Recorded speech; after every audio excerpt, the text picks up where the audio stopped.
All right, I'm here with Stephen Brown Jr., our lead editor, co-producer, and sound designer, many hats. You have one of the most interesting journeys in this project, definitely in post-production.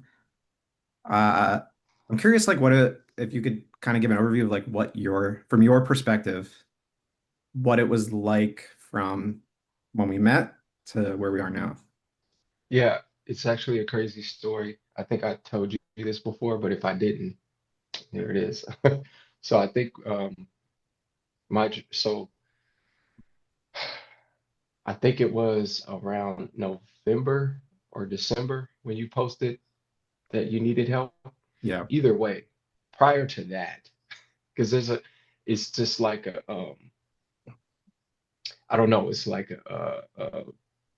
like I don't know how to put it, but prior to that, I was dealing with a team that just it was a tough situation I was in. I'm not gonna bash anybody, but it was a tough situation. I thought I was gonna get my first opportunity to cut a film, and the director was really like uh he got upset about a lot of things and couldn't take criticism and couldn't, you know, and so I ended up leaving that project unexpectedly, and I really didn't know what I was gonna do, like what my next steps were, because I was like, all right, this editing stuff is taking a toll on me, or at least trying to find something to keep me motivated, keep me going.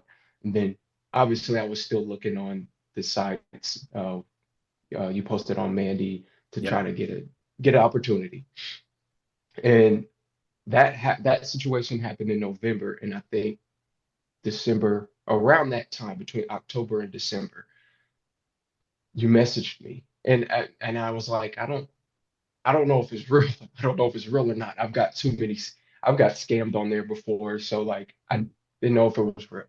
So we were able to set up a meeting, and um, apparently I was the first one. So I was like, oh, that's crazy. But yeah, I just was like, wherever the opportunity takes me, um, I was gonna roll with it and just give it a shot. So yeah, and I mean that's a long story short, really, but um, yeah, we're well, here now. that's up until we met. So what about from there till now? Uh, yeah, that was when we met. From here to now, from there to now, Yeah, a lot's happened since then. man, a lot has happened. Uh, we've had to rename all the project files. We've had a different team. I started as apprentice. The first thing I wanted to do was just see how it went. I wanted to see what it was like, first of all, because I knew I was still relatively young in the film post-production team. So um, I just wanted to see. And then I got to assistant, and I found myself doing other things and being present, and it happened so quickly. Now I'm the lead. I don't know how much we can say on here, but Yeah. we had. Hold on. You've reminded me of something. I'm gonna make a note to tell you later about editing. I think we can say enough that like all right, so from my perspective, like when we met, I mean that whole process was like for me, um, I had I had first thought I was gonna be editing this movie myself, which is why there's no I mean, even if I wanted to do a slate and like organize, like I didn't really have anyone who could extra Who could hands do it? to be that. Um, but basically after I like realized like that there was more to this movie and that like it deserved proper post-production treatment. I still like didn't really know where to go because I've just kind of been out of the industry for a while. I remember using Mandy.com like when I worked in LA, but that was like in my early 20s. It's like 15 years ago. Um, so I was like posting on like Reddit and like not really getting the most professional responses. And luckily I asked my brother Ishai like where should I go? Because he has a whole network of professional editors. He is a professional editor, but he works on like very very established TV shows. His network, they're like very I just, yeah, I didn't have the resources to pay like, something that anyone in his network would be able to like, uh, uh, be able to come on board for.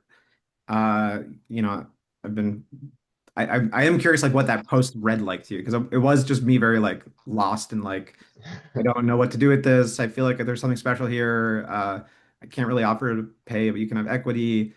Um, I also will point out though, like, my brother works in like TV and like I didn't his network is great, but I didn't know if there was like the best network for something like this. Just this like sort of scrappy indie project because they're very like LA and used to working on like high production value projects. Right. Hmm. So I really think that posting on Manny.com like opened up like a whole new like path for me just in general to like like you said, you were the first person I met with. So you must have emailed me right away or responded to right away because I pretty much just went in order. And I met with pretty much anyone who like was willing to look at the script, look at my rough cut, um, and like, was like had a response that was like somewhat felt like there could potentially be chemistry there. But it was like over 40 people, and you were the very first person I met with. Uh, and you kind of stuck with me like throughout the whole process. And so again, like I'm not an editor. I didn't really understand the process. I only had two hard drives with the raw footage. And the raw footage is like very big. These are like giant 24 terabyte hard drives. I didn't understand like proxies and that we could be, having like a whole bunch of people editing at the same time. So I was under the impression that we could only have two people. Not that we couldn't, but like I just couldn't afford to keep buying these like 24 terabyte hard drives. So I was like, Right. all right, we'll have two people working on it. But and I we did have an original editor who's like a very experienced who was more experienced, like older and just sort of like um I guess experience is what the right word. Yeah. He just had a lot of experience in the field, and he came on board, and then Julia came on board. But I really wanted you to be a part of the team, and I like didn't know what to do, so I just kind of asked you to like come on as like Yeah. apprentice or post production assistant. We weren't really sure what your role was going to be. That's Yeah. kind of how I saw it. And then as soon as we figured out that we could use proxies, I was like, oh, well, Steven should be like working on this with Yeah. us. And that was the moment where I really saw you like kind of show who you are as an editor. And Yeah. I I really wanted to get that experience, whether it was, you know, apprentice or post-production assistant, however, whatever I was going to be. I just wanted to be a part of a project, a part of a team. yeah, I haven't done that before, so um, it. I mean, the experience so far has been great, and now look at where I'm at now, and uh, just a short amount of time, really. well, it's really you say that, but it's really not. You've been working on this for like seven I months. mean, it's been 7 months working on it, and I do know that the process to a lot of this, we kind of I feel like we've been you went here and then you came back down and then all right, we got to start and then we got to start over again. I don't know. It feels like that within the last 6 7 months, and for you, I know it feels like oh, I know it's a lot. So Yeah, we shot this last year, so it's been yeah, almost exactly a year from when it's, we shot it. yeah, and yeah, so. The goal was to learn from the previous lead editor, to learn from Julia. She has experience as well. So and learn from you and whoever can fit. I just was trying to learn, and there's no better way to do it than to just get in there and do it. So, I mean, yeah, we're here now, 6 months uh, later, 7 months later, 7 months later. Yeah. Well, I feel like you're very humble, and I think that's actually why I didn't kind of place you in a higher position to begin with, is that you are so eager to learn. What I didn't expect was that like how quickly you would display what you were learning, like in your actual execution of the work. And yeah, I mean, I just first I saw your like work ethic when we were just kind of like having to do like grueling work. So that was the Right. first time I was like, all right, like he's willing to like do the really tedious stuff. And then when we started like cutting scenes together, I was like, you were like you were very much like finding, I don't know, like you somehow were able to figure out how to do there was like one little scene that you did that really struck me because I was like um it was a very short scene, you know which one I'm talking about, and it was like Yeah. you just did it like a little couple tweaks that was like it just made it so much better than like what I had originally done. And it was very subtle. And that like I feel like I am a competent editor. Like I was able to put a cut together. Uh Right. like I have, I went to film school, so like I learned how to edit, but I don't consider myself an editor. And I think when I saw that, I was like, okay, he's like able to actually you have like a skill at editing, where you actually kind of able to make the scene come to life with just a couple little tweaks that like I hadn't really thought to do. And I think it's just like you're somehow able to like just take all these parts and put them in like different, like you took a line from this take I did. Yeah. and it's like you just mixed it around in a way that it felt natural. Like it could, I feel like you must have a very like your brain must be firing many different synapses where you can like kind of keep track of all this and make it like cohesive. Yeah. Because if And it you doesn't don't work, even understand. It's like, yeah. I'm like, all right, chill out. Let's take this one at a time. But yeah, it Have you always does do that. You're been like right. that? Are you like that in other like aspects of life? Eh, oh, man. Yes, I am. I am. And sometimes it's a gift and a curse, kind of, because it makes me feel like I'm doing too much, like I'm overthinking in a way. And then because I just I don't want to miss nothing.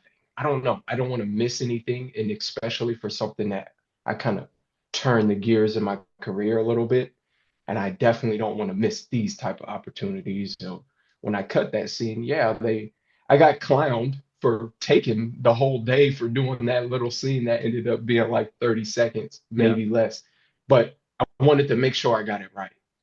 Yeah. Gift and a curse. Gift and a curse. So Yeah. um yeah, it gets tough sometimes because I just want to be like it's here in my head, or sometimes I'll write it down. Um, but at the end of the day, it's just putting it on the timeline and getting it and putting the and just putting it down, and then you tweak. I'm a I don't know. I don't want to say I'm a perfectionist, but maybe just a little bit within this field Yeah. and in The life. I'm the same way with certain things. The nice way to say is perfectionist. The more critical Yeah. way is OCD. But Yeah. I So have that with like certain things too. yeah, yeah, I get that from my whole family. That I don't know if I am, but my entire family says the same thing. Why are you always doing this little tweaking, this little? I don't know. Yeah. Like I don't know. I just do that. So I'm super organized. Like that's probably my top thing about me is that I'm organized. Like look, I'm messing with stuff on my desk. Like I'm trying to make sure it's all lined up. Yeah, I don't know. Maybe I don't know. I'm curious how you're gonna work. Weird. So, with like if anyone is watching this, I don't know when they would be watching it, but like, we're actually finally at a point where we have like kind of deadlines. Uh, Yeah, and up until this point, we've been working pretty much without any sort of like, uh, without deadlines. yeah. And so I feel like, is that gonna help you, or is that I I scary? think deadlines help me a lot. Okay, that's good then. Yeah, because yeah, we've mentioned 7 months here. It's kind of been like this a little bit. Like, all right.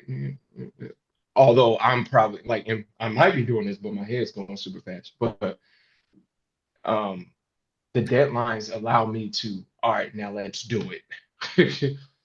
And now it's not like writing it down no more. It's like, all right, like that's done, the prep there is done, and then now we can get to the business.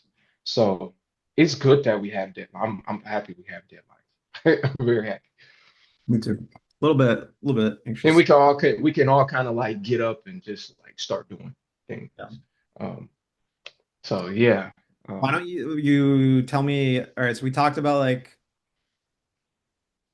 from when we met. How'd you get into film? What made you want to like pursue film? yeah. So this is a interesting story because my journey here is very unconventional. I probably have the most odd journey. I didn't grow up in a household where like media, it wasn't a thing. We had to read in my house. We had we had to write, read. Like I grew up with my grandparents. They didn't allow us to really watch TV and stuff like that. So I didn't get experience with TV, um, because um until man, I was probably like, man, it's hard to even say. Like I wasn't interested in it. But one thing that helped me, and I try to look at the positive, is that because I was in that room by myself, I had to be creative. So I was able to, I used to write or I used to kind of like draw. They weren't good drawings, but I used to draw like SpongeBob figures or whatever. I had Captain Underpants books. And I would say my first experience with editing was probably those flip-orama pages in the books. So they would have they'll have the little section where they had him change into like the Captain Underpants or whatever, and you would flip through the pages and he would turn, but it was literally like it was film, You just were in a literally book. discovering like basically how film started. Like, Yeah, that's basically how film started. So, and I didn't know that, right? So I literally would write my own comic books, like huh, for fun in a SpongeBob form. So, like, although I didn't watch the TV when my grandparents did allow us, we did watch movies like Remember the Titans was one of my favorites growing up. Toy Story is like my all-time favorite, I like all of them. I It forced my doesn't matter. wife to watch that trilogy when when we Yeah, and I think before Toy Story 4 came out. I'm a 1 to 3 purist. Yeah, no, I'm two, and then I remember when the fourth, I think it's the fourth one, when they we all thought they was gonna uh die and burn. Was Yeah, that the third or the I fourth? I blocked out don't, Toy Story 4 because it just ruined a but I ended trilogy. up, yeah, I ended up take me and my sisters ended up going to see that movie. That's how important it was to our childhood. But yeah, so being in the room, my grandma bought me a radio. I used to listen to the radio a lot. So that's where a lot of my musical stuff happened. Because I used to listen to that, I think listen to Sorry, I don't want to interrupt you, yeah, but I just want to point out one thing that I feel like I didn't address, which is part of like yeah, I think why you have been so like important to this project and effective on this project is that uh and it's something that it's very hard to communicate for me, I think, because I don't know that I really have this skill set, but I knew that like if I'm gonna put a few people in a house for 90 minutes, like I have to make it entertaining and interesting. That like there's only so much I can do visually. And so sound was going to be mhm, absolutely key. I mean, there's a lot of parts to this movie where sound is like the yeah, heart and soul of like what is making this move along. I mean, I don't want to give away parts of the movie, but like right, there are huge sequences that just are completely reliant on really, really good sound design. And you clearly have developed like a real like superior sense of how to use sound. So yeah. sorry you can Well, no, it's cool explain how you because got there. I feel like we'll get to sound because I do want to mention sound or No, but like I feel like you were how about that was to my get into like how you learned about like or was I off? yeah, no, that was oh, no, you weren't off. I was just saying like a lot of my like journey, a lot of the core of the journey was literally I had to listen, I was listening and writing. That was literally so I never really got to watch movies that much, or I can't, I mean, everybody's gonna know now. You've written a whole list of films that I could watch that because I really want to dive into learning more about what other films are out there besides the the regular, bigger projects, that are out there and that are already famous. I want to know more about this stuff. So um, Yeah, I feel like I'm playing catch up, and it's like it's impossible. I feel like to try to do that. we talked about this. I made you like a Yeah, film festival, but I really just looked yeah, at what was on Criterion streaming, and I think they change it every month, so you're probably gonna have to update that. that's I'll that's keep fine. I'll updating. I'll find I a way. I think yeah, just I just look at the list, and a lot of it was like I think I mentioned this even in I mentioned this when I talked to Saham. I was like Saham was talking about what would you it's actually a question you asked Saham.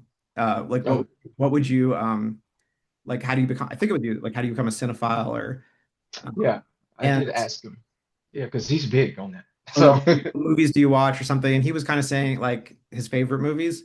And I think what I was trying to say is like with you, like I like for sound design, I was like, oh well, you have to watch Eraserhead.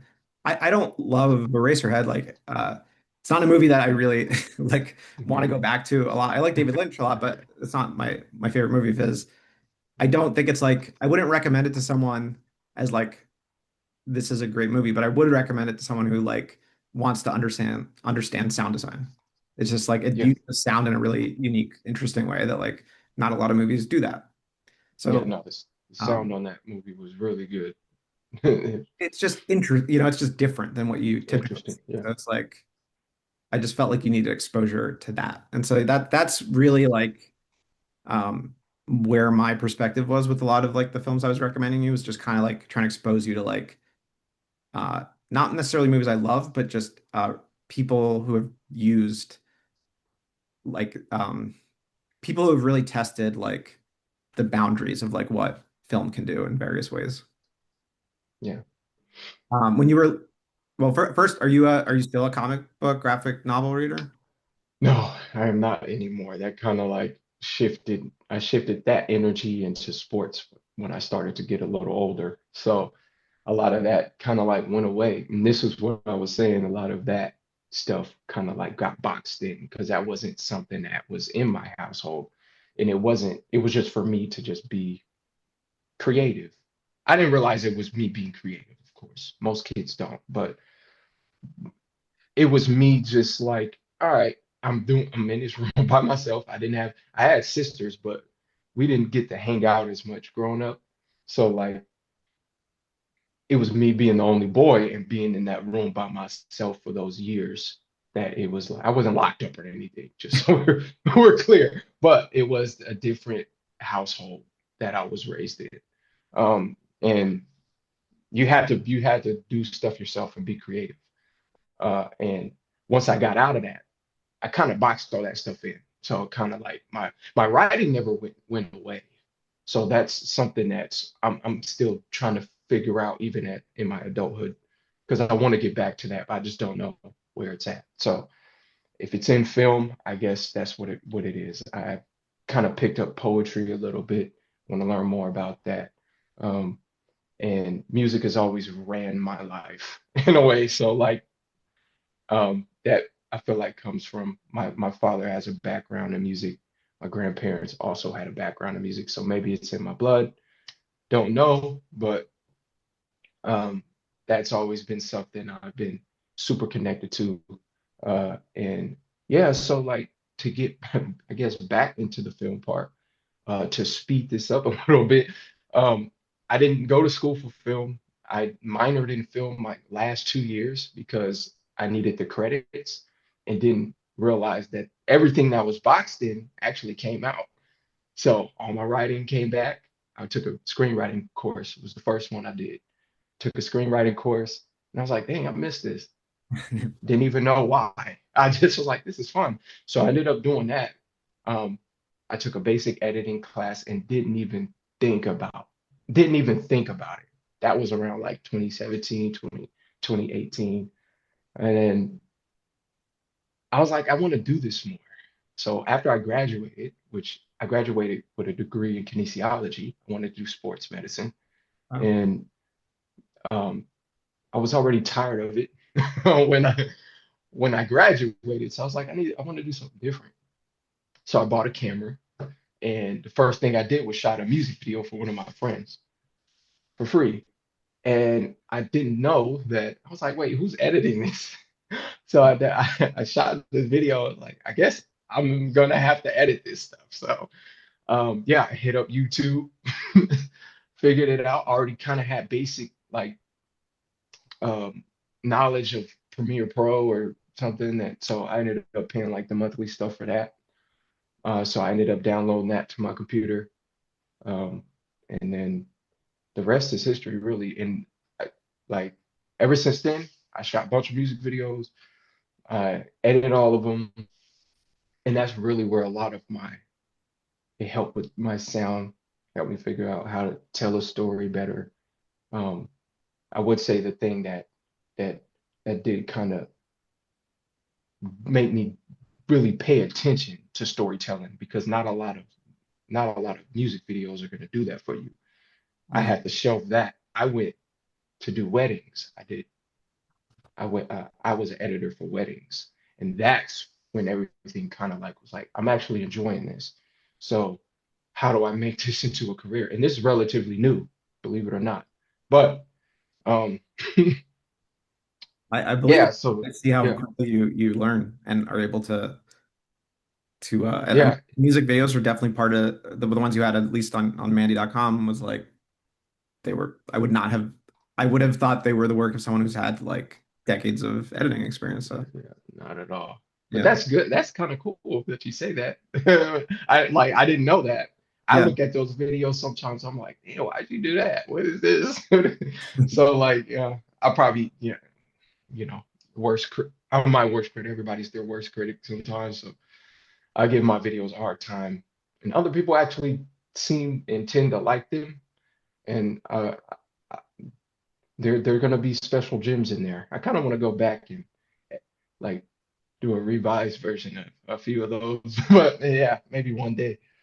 Um, but yeah, it my storytelling was always there because of that times I used to stay in my room and create mini comics and use my creativity.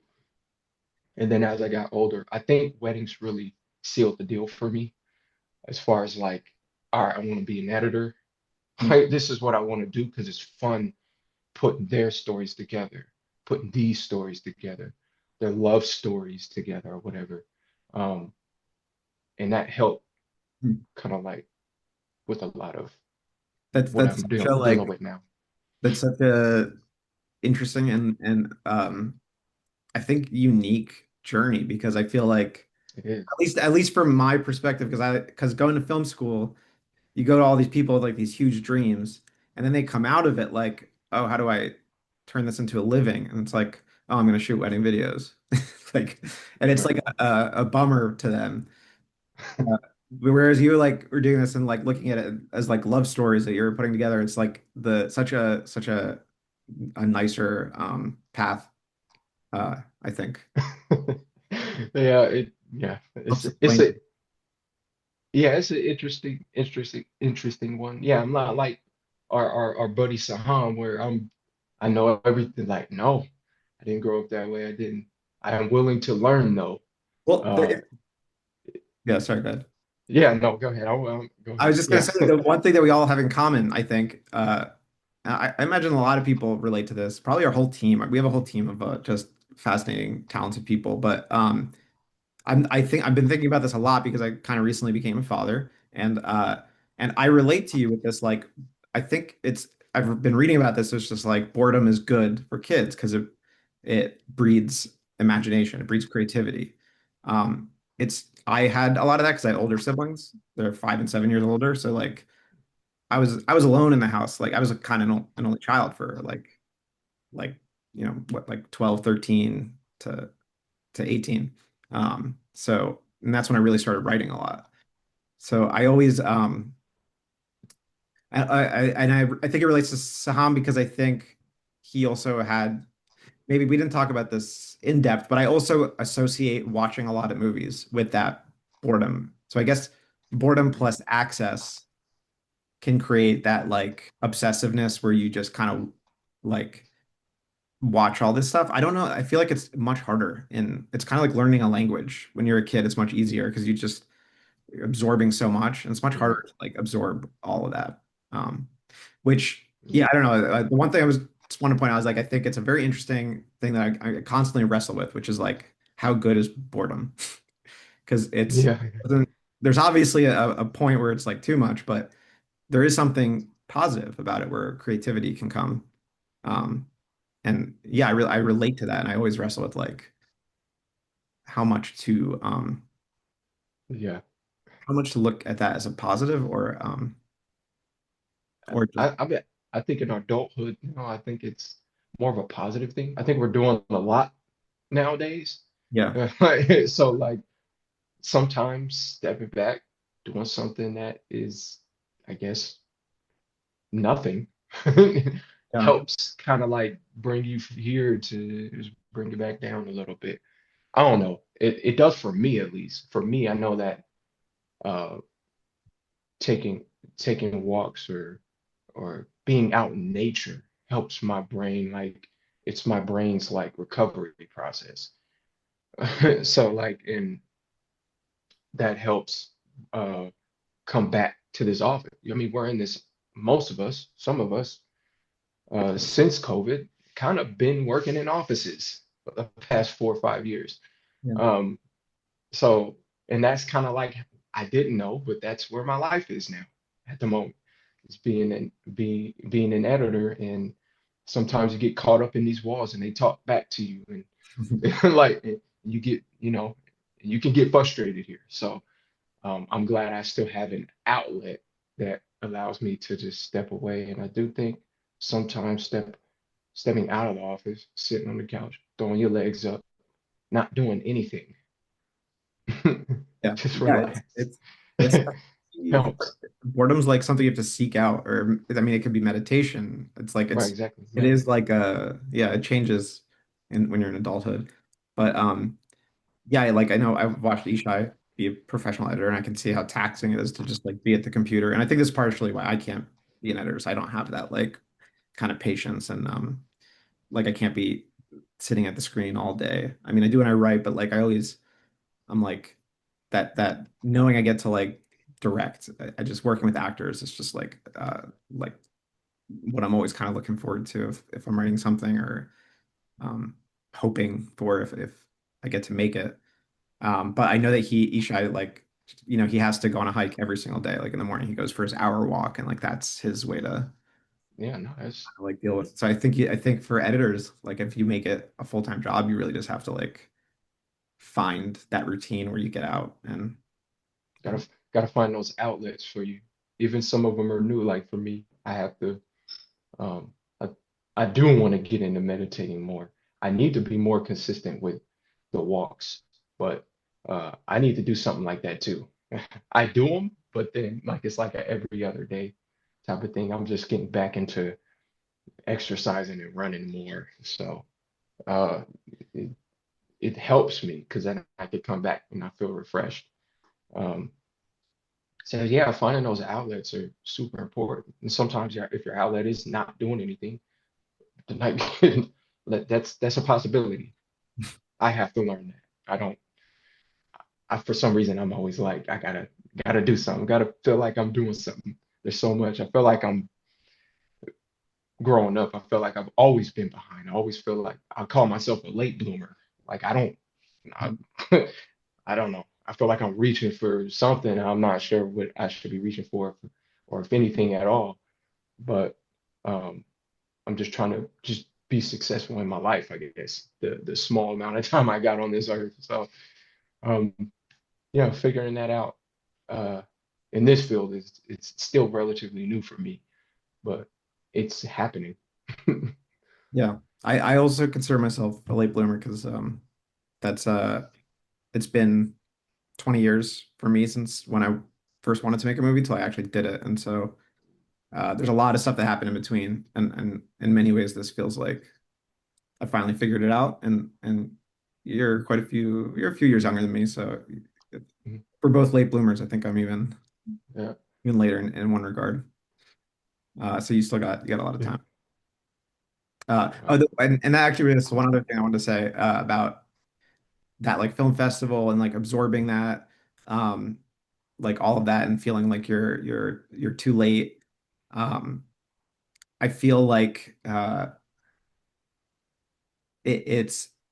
is you could spend I don't you could spend all day every day like watching movies. And movies are like the newest medium, and you're still gonna like find a new director you never heard of. There's so much out there A that lot. like it's kind of baffling that like I watched movies, my whole childhood, like really like obsessively. I went to film school, like I absorbed so much, and I feel like I still hear about like directors I've never heard of who were like part of the French New Wave, and I'm like, how did I miss this when I was Yeah. you can like nobody like really um I don't think anybody can be like an expert in one of these mediums that is so the history is so wide and happening all over the world. And it's like um, the way it's preserved and presented, so much gets lost, and new stuff keeps emerging. And now you have like everyone's a filmmaker with their phone. So like what Right. like there's it's just never ending. It's It's like I went to grad school for English because I wanted to like read and feel like I had a sense of like what literature was. And I think that is when I figured out like, oh, like I spent years reading books and I have no idea. I couldn't tell you anything about like a real movement in literature or anything like that. Like I think when you look at books, that's like you could spend your whole life sitting in front of books and reading as much as you possibly can, and you will never have a sense of like the vastness of what's been written because it's right. just so much. I don't know. But I guess my point is like even though films are so young, it's already um, gotten to a point where there's just a never ending well to Right. tap into. So Yeah, I agree. just I agree. pick and choose and take what speaks to you, and like you'll never I think I don't believe like anybody is like truly has like a full sense of what's been done in any medium. So Yeah. I don't know. That's what I'd say, going back to like when we were talking about like the film festival. I mean, for you, just and you felt like you're playing catch up. Like I don't. Uh, you'd be surprised. I think like I think, and people in general just feel like they have to like get all this, but there's just too much out there. There's too much out there, and it's a good thing. Mm. Nobody really can get a full view of what's out there. Yeah. It's a lot of stuff out there now. Yeah. I think that's a good thing when you really realize like Yeah. a lot of people who feel like they are like they have a sense of everything that's been done are kind of full of shit a little bit. And I think when that Yeah. really clicks, it's a really like enlightening. It frees you up to kind of like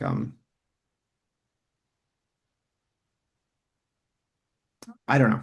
I don't know how to articulate this, but Yeah.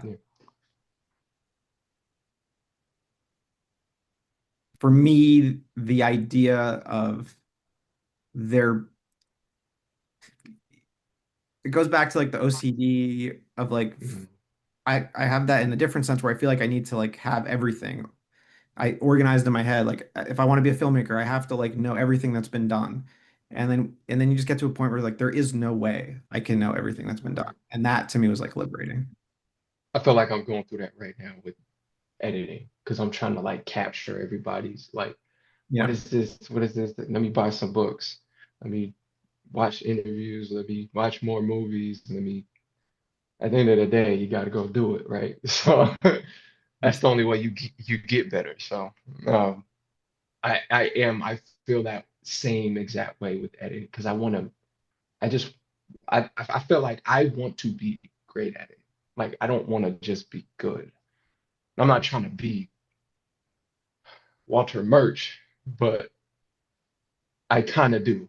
I mean, I think that's Like, I mean, he gets the ultimate praise. He's like the greatest editor of all time, arguably one of the greatest of all time, right? And then he allows you to, you know, you he gives you all the information.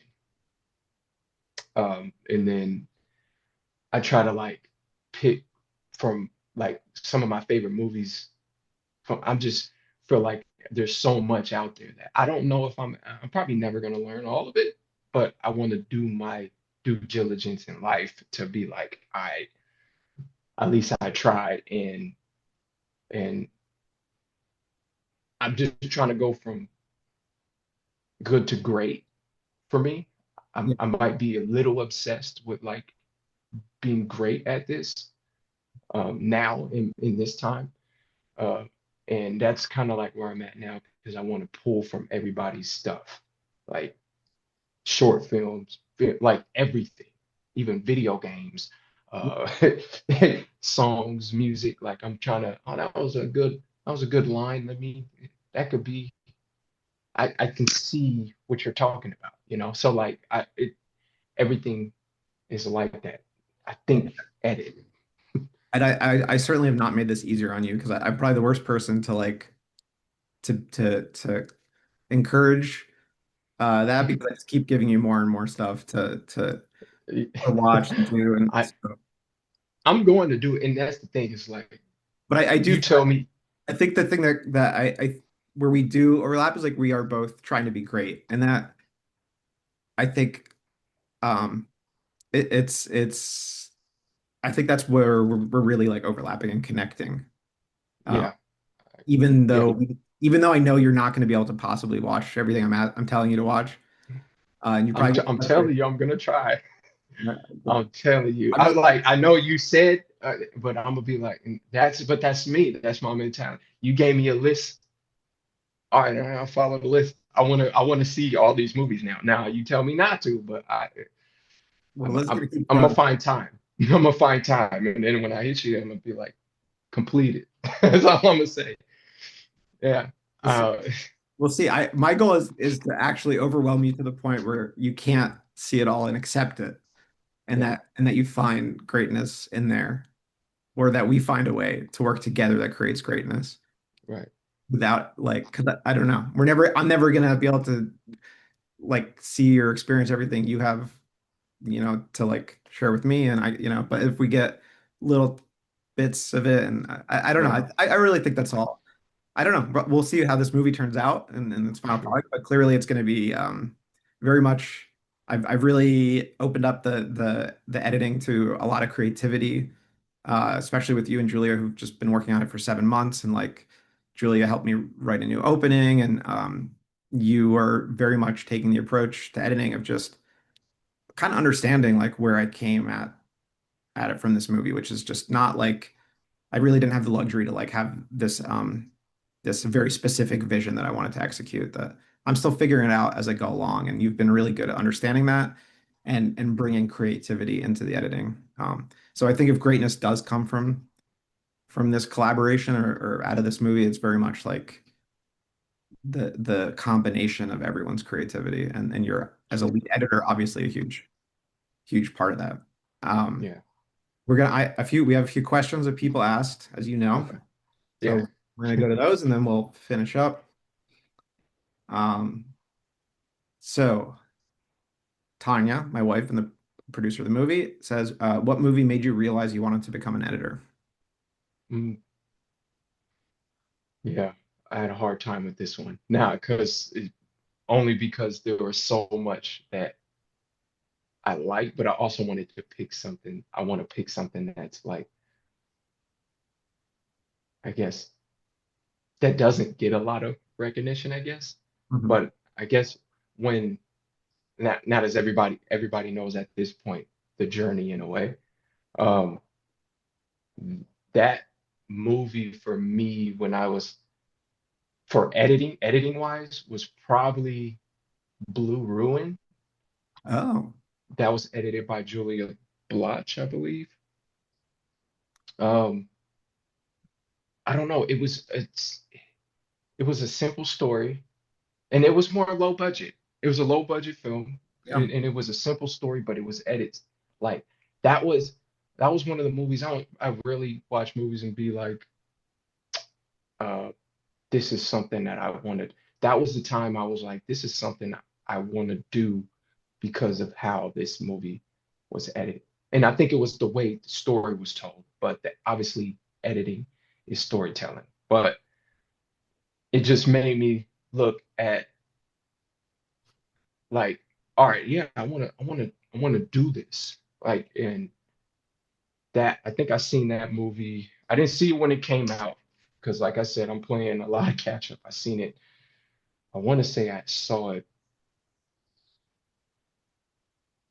maybe 2 years ago when I discovered. And I was like, this is something I want. At that time, I was editing wedding films. I wanted to. Also at that time in my head, I edited wedding films for like 4 years, and I was trying to find ways to get better. I was like, I can't just be doing wedding. Now, wedding films helped me tremendously, but I'm always at a point where if I'm at a job and I can't go further, then I like to figure out what's next for me. Because I don't want to, I'm too blessed to be stagnant. That's how I look at it. I'm too blessed to just stay in one place. So like I want to elevate more. And I was like, I need to figure out what it is. Blue Ruin was a movie that I watched just randomly. One of those boring times. I was like, all right, let's see what this one is. Watched it, and I was like, this is like it just.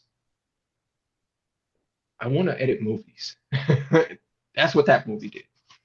I That's don't know if I answered the question, No, you but absolutely did. I was just looking at yeah, what year it was. So it came out in 2013. I love that movie too. okay, It is really one of yeah, I those movies like it. that sneaks up on you. And the reason I wanted to look it up is like it's one of those few. I feel like they're I don't know what the budget on it, but it's clearly not a big Right, budget movie. Um, and I don't know. I guess we have to be optimistic with this movie, with our movie. right. And so I always love seeing like these like low budget movies that came out after like 2005-ish because there was that like kind of heyday of independent films in America like in the 90s and early 2000s. And it's always nice to see the ones that kind of like came after that. And Blue Ruin is one of those. And Yeah, yes, it just sneaks it, up on you. Such a it's. good movie. I think it does really well with, and I think this is from the editing, and probably their team. It does really well with just raising the stakes every single time. I think that movie, and that's why I was so glued to it, and it was like, dang, this is pretty good because it's still a simple story, Yeah. but it's so well done. So yeah, Blue Ruin is definitely one of those. I remember that, and I was like, yeah, I want to do movies. So ever since then, it's kind of like I hope to edit movies like Blue Ruin or Well, anything. that's a good segue into the next question, which is from Yeah, Julia, right. who's the co-editor and also co-producer. Um, and this is a good question because we the we didn't really talk about what our first meeting was like. And so she says, "Is The Big Break the type of movie you would normally watch? If not, what about the film initially drew you in?" Yeah. So it's not actually. Yeah. But this ties back to the greatness. If you want to be great at something, you got to be great, not at just one thing. Yeah, one thing is editing, but I need to know how to do that for all genres. So that was my whole thing on why. Also, when I watched your cut and when I read the script, I love Doug's character. Yeah. I love Doug. Like Doug was fun. He was I hope so. funny, Yeah. and Doug is gonna crack everybody up. So If we do um, this right, we will make the world fall in love with Doug. yeah, I think yeah, they'll see. But yeah, this yeah, I think I even told you this wasn't even a movie I would. I don't watch these type of movies. Yeah. But if I want to be great at this thing, if I want to go good from great, I have to be able to edit all types of movies, drama, romance, like everything. I just feel like that's what's gonna make me great. So uh, yeah, I mean, and I get excited more and more every time I open the timelines up. I'm like, man, we're about to. we're about to do something special here.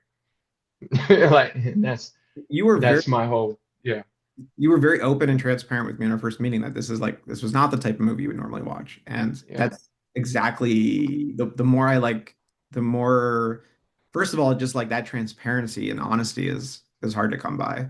Um, but the way that you like the way that that conversation escalated and like how we dug deeper about like uh I don't know, like that really was key to me wanting you to be a part of this project because I don't want to make a movie that is like I want to be as accessible as possible.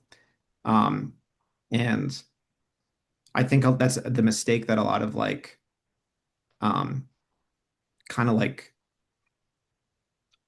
I'll just say like I feel like that's a big problem right now with like the way modern independent movies are being made is that they're kind of being made in a little bit of a bubble or they're being made Mhm, especially with like the way streaming works and algorithms like things mhm, are very much like set to go to like certain audiences and I wanted to try to avoid that as much as possible and like just make this movie great to as many people as possible and the way that you explained to me um like how I don't know, like there was something about that conversation where I was like, I want this to be a movie that Steven likes, or that would yeah, like you yeah. would watch. And so it's like, how do we? I don't know. It's And just a challenge for you to figure out, right? Like, yeah, and so we're both trying because to make this great, and we're like, if it's great for both of us, then like we've certainly achieved something pretty special. If like originally it's not if you somehow make this a movie that you normally wouldn't watch, and then it becomes one you would watch something has and I still so like maintain like what I wanted to do originally. We've done something special, right? We've like expanded, the accessibility of this movie. It'll yeah, speak to more people. So I don't know. That was very like very key to what for me in bringing you like on board and getting to work with you. And like um it's been really nice to have that like that perspective and that transparency. yeah, yeah.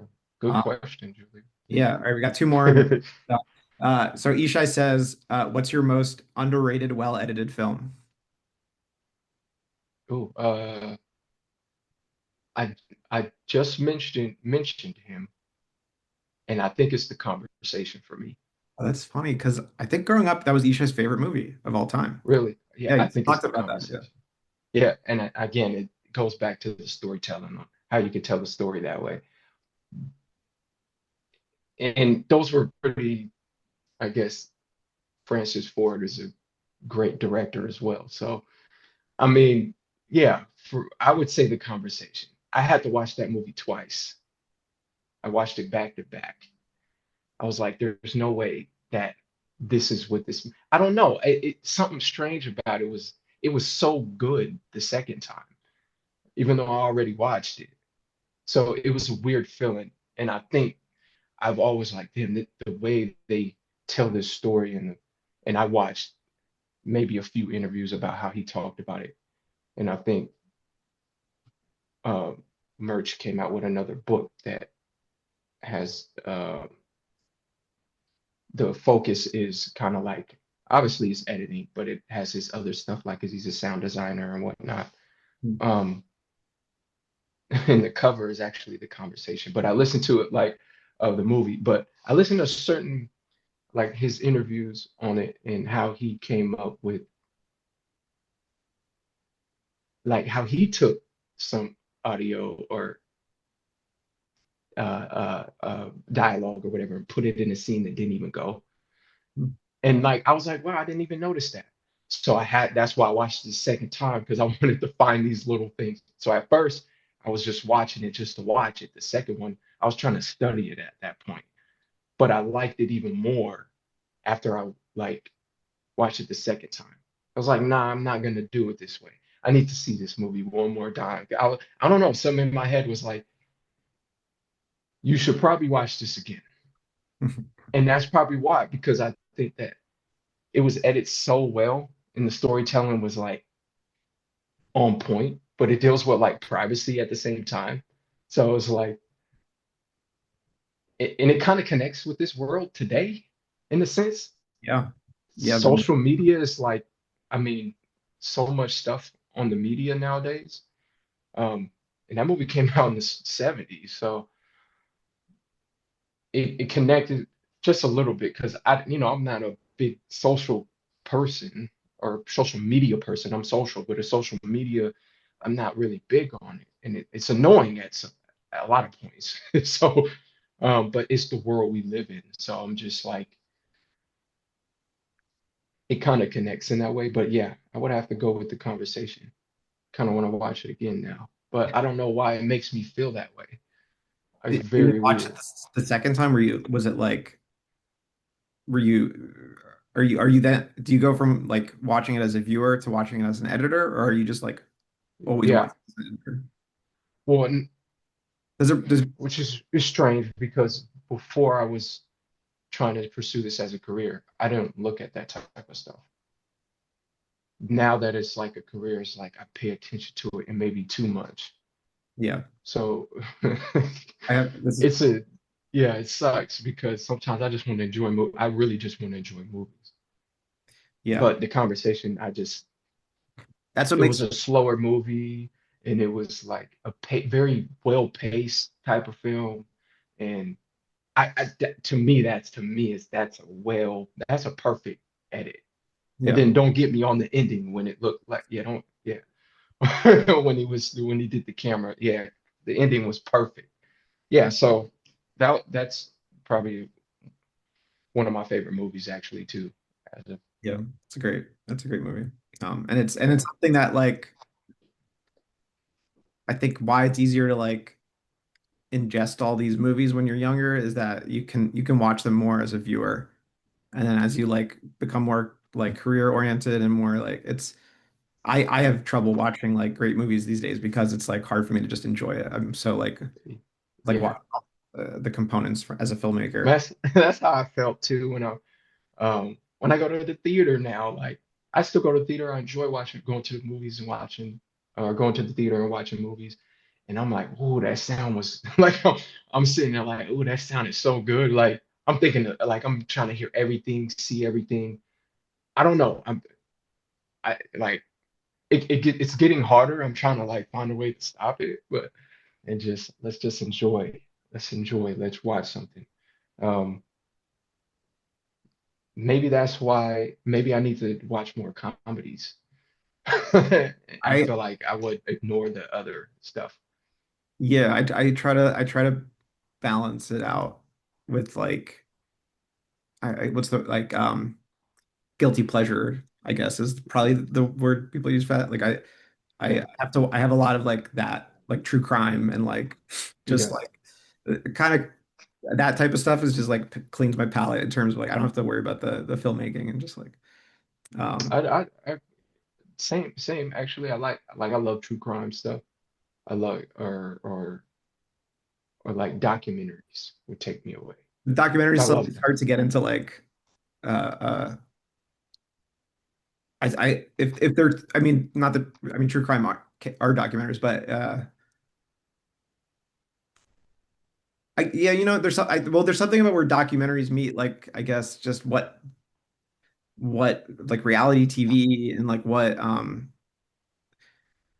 I guess when I hear documentary, I think of like just classic documentaries, and I think to me that's like an academic, especially because I've taught documentary film, I've studied it Oh, like in okay. school, um, so it has that academic like connotation in my head.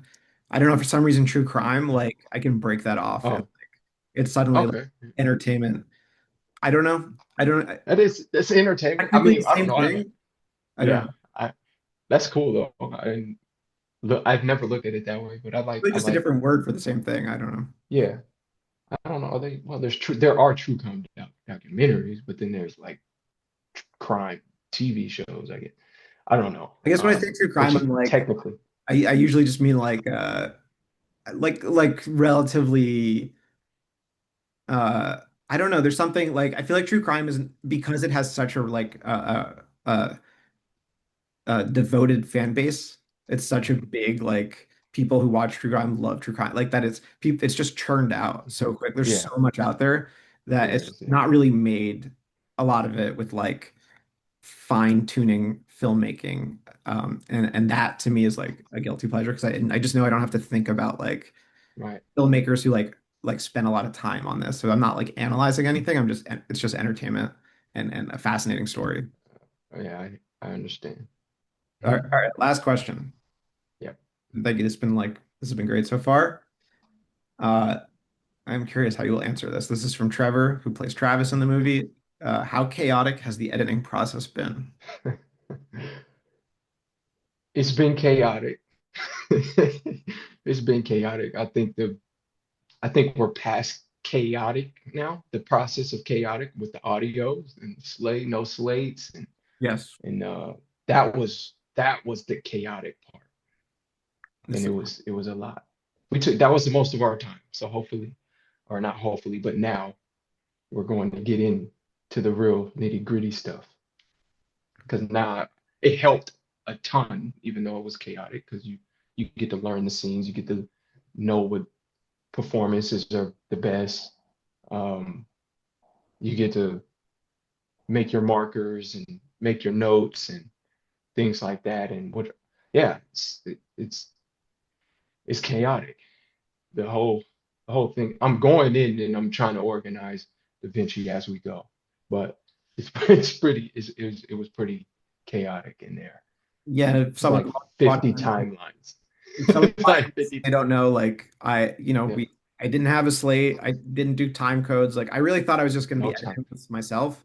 So I Yeah, like a lot of it was just like, oh, I remember like this scene, like this take. I was just piecing it together in my head. And uh yeah, like understood. I had four lav mics. A lot of scenes have four lav mics, a boom, the camera mic. I manually synced a lot of that stuff, but I didn't do it for everything.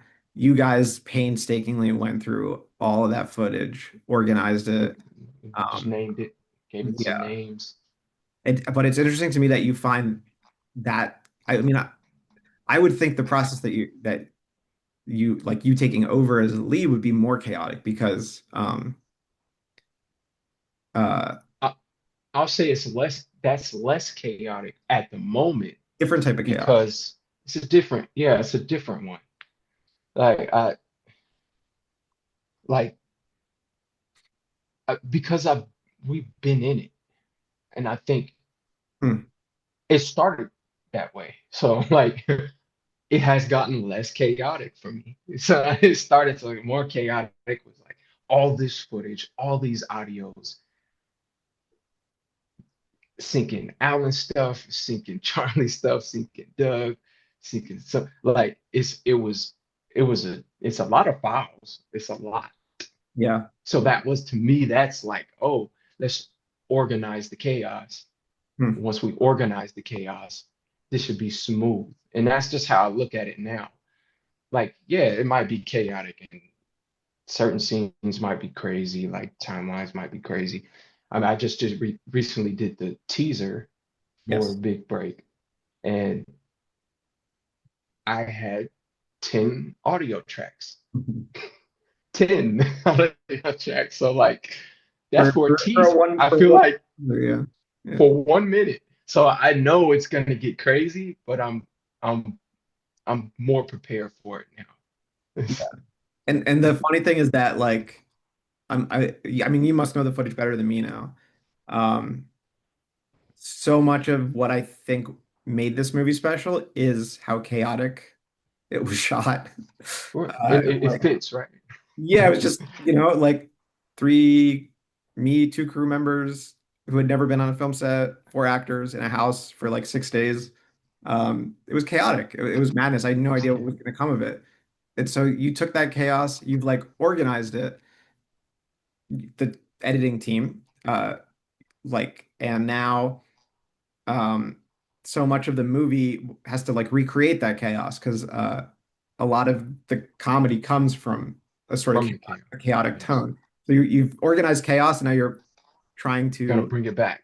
bring out the chaos in an organized way. I don't know, it's a fascinating process, but it's been really like yeah, it's been really validating to know that like um that I like sought you guys to put it together, that I just recognized that this was not something I could handle, um and that I'm not an editor, and now I see why, because you guys really are able to do this in a way that I never could have even remotely like I was just trying to keep the chaos, and but you guys like distilled it into this beautiful organized database, and now it's like now you're like recreating that in a very intentional way, and it's really amazing to watch, and the fact that you guys have really put so much faith in this project, spending 7 months on it, working for equity.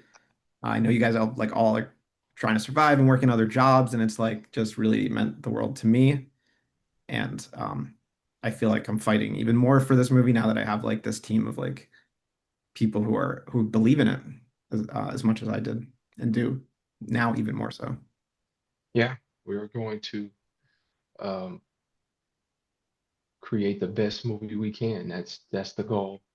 And then yeah, Yeah. can't wait. Yeah, to for everybody to see it. Yeah, it's been awesome working with you, and I'm like, we still got a couple more months at least till Yeah, we or at least if we're meeting these deadlines we have. So we've been working together for like a year on this. yeah, it's Uh, crazy. And it will the chaos it's gonna happen in the next 2 months. That's for sure. yes, yes. It's gonna pick up. So Well, this has been great. um, Any last yeah. thoughts or anything else you wanted to say? No, I think I'm good. Yeah. Well, we'll be talking like probably later today about the. Right.